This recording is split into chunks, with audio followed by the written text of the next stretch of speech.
Assalamualaikum guys, jumpa lagi sama aku Zaira, presenter Mugaru. Nah, kali ini guys, aku mau ngasih info nih tentang PPDB Mugaru 2024-2025. Di bulan Agustus ini sampai November nanti dibuka PPDB Jalur Inden. Lalu kira-kira apa ya kompensasinya kalau daftar di bulan itu? Kompensasi yang pertama, kamu dapat diskon 4 juta rupiah. Wow, banyak banget kan guys? Ya pastilah, Mugaru gitu loh. Yang kedua, atau number 2 alias nomor loro guys. Biayanya bisa diangsur. Dengan membayar 2,5 juta terlebih dahulu, kamu sudah dinyatakan sebagai siswa Mugaru. Mudah kan? Kalau ada yang mudah, kenapa cari yang susah? Jadi, bagi kamu yang pengen sekolah di Mugaru, ayo guys cepetan daftar. Ingat, kuota terbatas. Ingat guys, sekolah mahal tuh banyak pol, tapi yang terbaik hanya Mugaru. Akhirnya aku Zaira mengucapkan terima kasih dan sampai jumpa. Wassalamualaikum warahmatullahi wabarakatuh. Bye. Oh iya, aku ada sesuatu nih buat kalian. Mana ya? Oh ini nih. Love you all. Bismillahirrahmanirrahim. Assalamualaikum warahmatullahi wabarakatuh.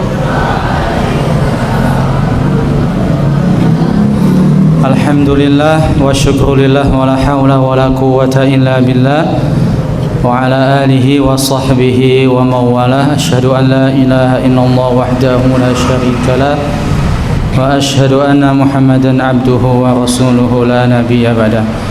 Alhamdulillah, anak-anakku sekalian, hari ini kita masih diberikan oleh Allah kesehatan, kesempatan untuk berkumpul di halaman sekolah tercinta kita.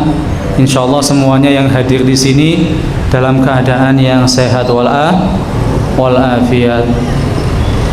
Baik, kita akan melanjutkan tilawah surah Al-Kahfi ayat 61 nggih. Ayat 61. Dibuka ayat 61. Kita awali dengan bersama membaca surah Al-Fatihah, ta'awudz dan basmalahnya bersama-sama. A'udzu billahi minasy syaithanir rajim. Bismillahirrahmanirrahim. Alhamdulillahi rabbil alamin. Ar-Rahmanir-Rahim. Maliki yaumiddin. Iyyaka na'budu wa iyyaka nasta'in. Ihdinas siratal mustaqim. Siratal ladzina an'amta 'alaihim ghairil maghdubi 'alaihim waladdallin.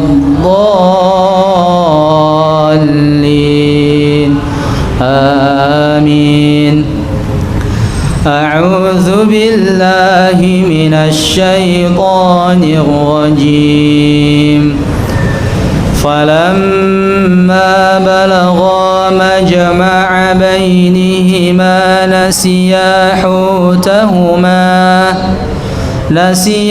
hutahuma fattakhadha sabilahu fil bahri saraba.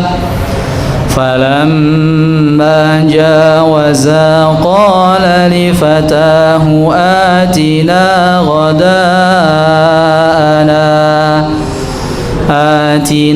غداءنا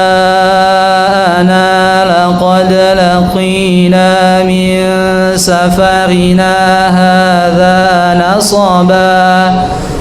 قال أرأيت إذ أوينا إلى الصخرة فإني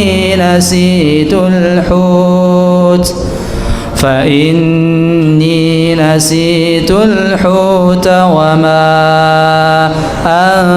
أنسانيه إلا الشيطان أن أذكره واتخذ سبيله في البحر عجبا قال ذلك ما كنا نبغي فارتدا على آثارهما قصصا فوجدا عبدا من عبادنا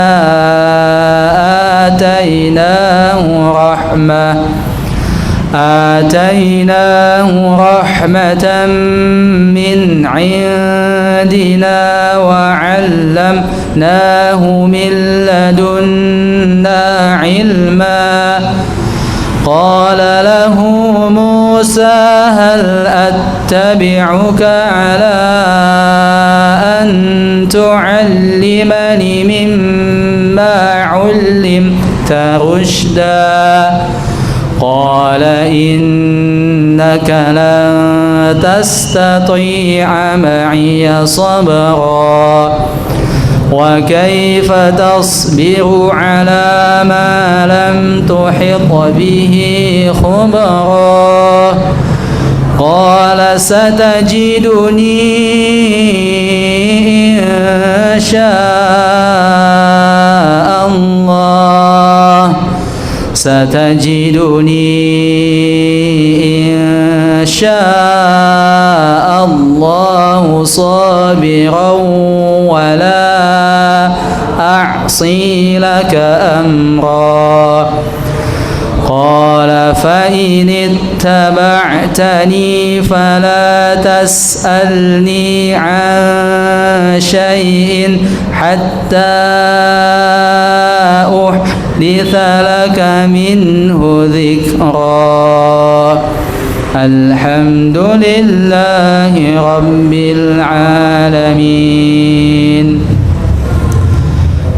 Alhamdulillah, anak-anak sekalian, kita telah ngaji bertilawah bersama surah Al-Kahfi ayat 61 hingga ayat ke-70. Baik, di ayat 61 sampai tadi 70 ada dua pelajaran yang mungkin bisa kita ambil. Yang pertama adalah ada kisah ikannya Nabi Musa. Nah ya, ada yang sudah pernah dengar nggak kisahnya ikan Nabi Musa?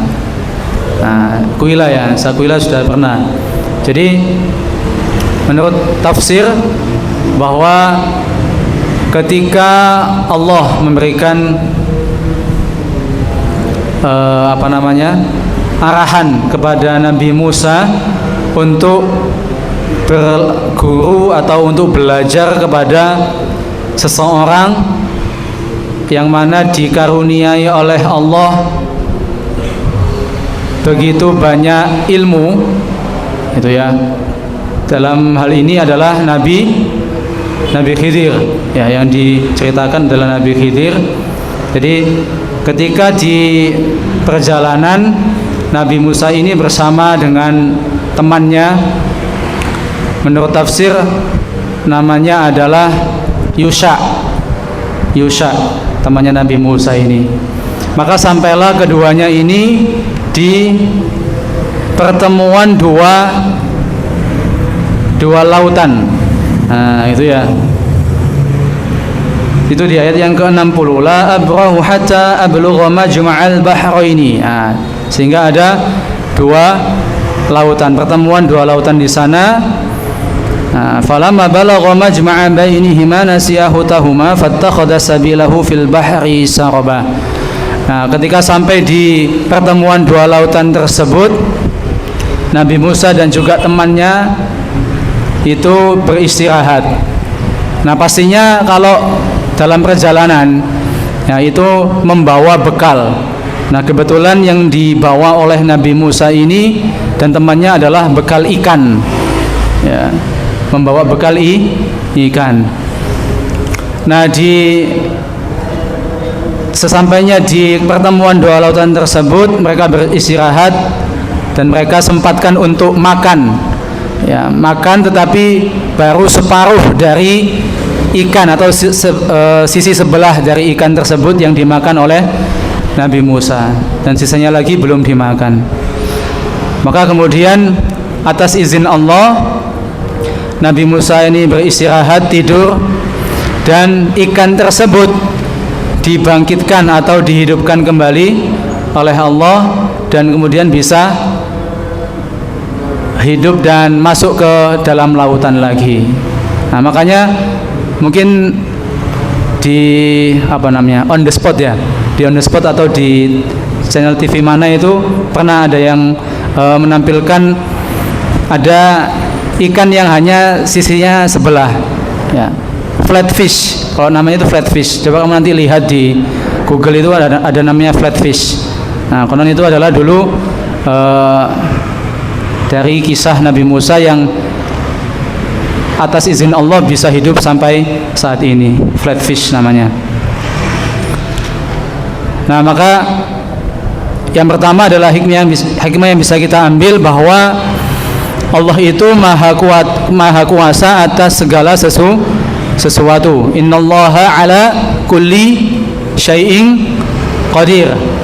Itu ya. Jadi ikan yang semula itu mati, ya, bisa kemudian dihidupkan kembali oleh Allah, dan atas izinnya bisa hidup sampai saat ini, berkembang biak sampai saat ini, ya.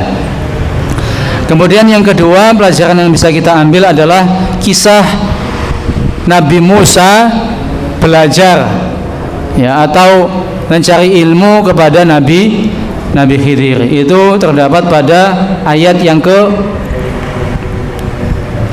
66. Nah, itu ya, qala lahu Musa hal attabi'uka ala an tu'allimani mimma 'ulimta rusyda, dan sampai ayat yang ke 85 itu ya. Kisahnya itu disebutkan dalam surah Al-Kahfi, kisah perjalanan Nabi Musa, ya, nanti pertemuan selanjutnya akan kita bahas.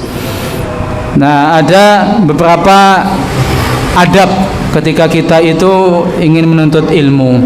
Yang pertama pastinya kita harus bersabar, ya, kuncinya adalah sabar dalam menuntut ilmu.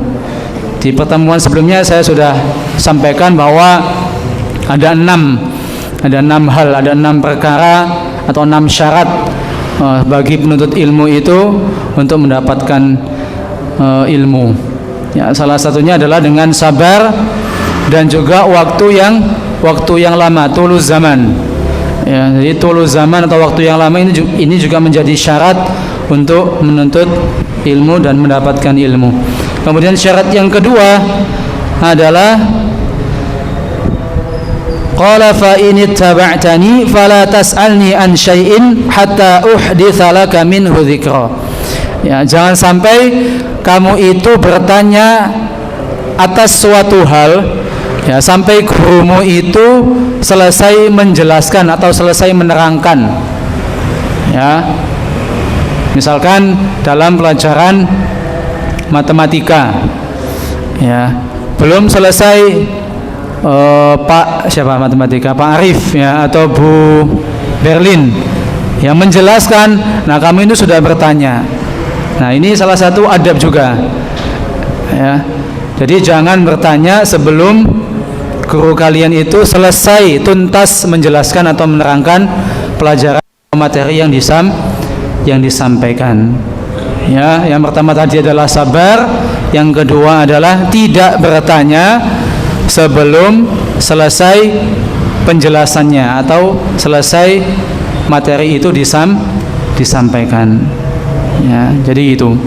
Jadi 2 pelajaran tadi atau 2 hikmah tadi yang bisa kita ambil dari ayat 61 hingga ayat 70. Insyaallah di pertemuan selanjutnya kita akan lanjutkan ayat 71 sampai ayat ke 80. Demikian yang bisa Pak Haris sampaikan. Semoga yang sedikit ini ada guna dan juga manfaatnya. Kami akhiri, billahi fi sabilil haq fastabiqul khairat. Nun wal qalami wama yasturun. Wassalamualaikum warahmatullahi wabarakatuh. Wassalam.